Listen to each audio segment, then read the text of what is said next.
کہ آپ لوگ ایم کیو ایم کی سیٹ سے ریزائن کر کے پھر کسی اور پارٹی میں جاتے، تو میرا سوال آپ لوگوں سے بھی یہی ہے، میرے ان تمام بھائیوں سے اور بہنوں سے جو ایم کیو ایم پاکستان کے ایم پی ایز ہیں، کیا انہوں نے 22 اگست کے بعد ریزائن دے دیا؟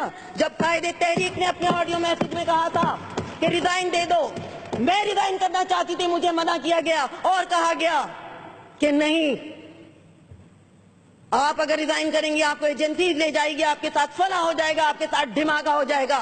میں بزدل عورت نہیں تھی، انہوں نے بزدل بنانے کی کوشش کی، اور جب یہاں پر ریزولوشن لائی گئی، انگلش میں جو ریزولوشن تھی وہ میں نے اور سمیتا نے پڑھی، اس میں آرٹیکل 6 کا ذکر نہیں تھا۔ اس کے بعد ہم سے سادے پیپر پر سائن لیے گئے، وہ ریزولوشن اردو میں پڑھی گئی۔ کیوں کیا تھا انہوں نے ایسا ہم سے؟ انہوں نے ہمیں دھوکہ کیوں دیا؟ آج میں ان سے سوال کرتی ہوں، انہوں نے ہمیں دھوکہ کیوں دیا؟ انہوں نے سادے پیپر پہ ہم سے سائن کیوں لیے؟ بات نکلے گی تو پھر دور تلک جائے گی۔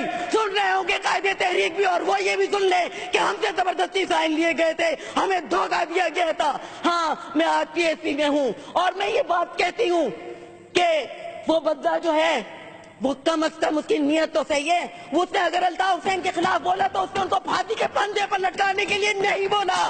آج اس نے الگ اپنی پارٹی بنائی اور وہ بابا کے دین اپنی پارٹی کے لیے کام کر رہا ہے۔ واپس لوٹا دو اس ایم کیو کو، قائد تحریک کو، اور وہ پتنگ بھی ان کو واپس لوٹا دو جن کے خیراتی ہو تم لوگ۔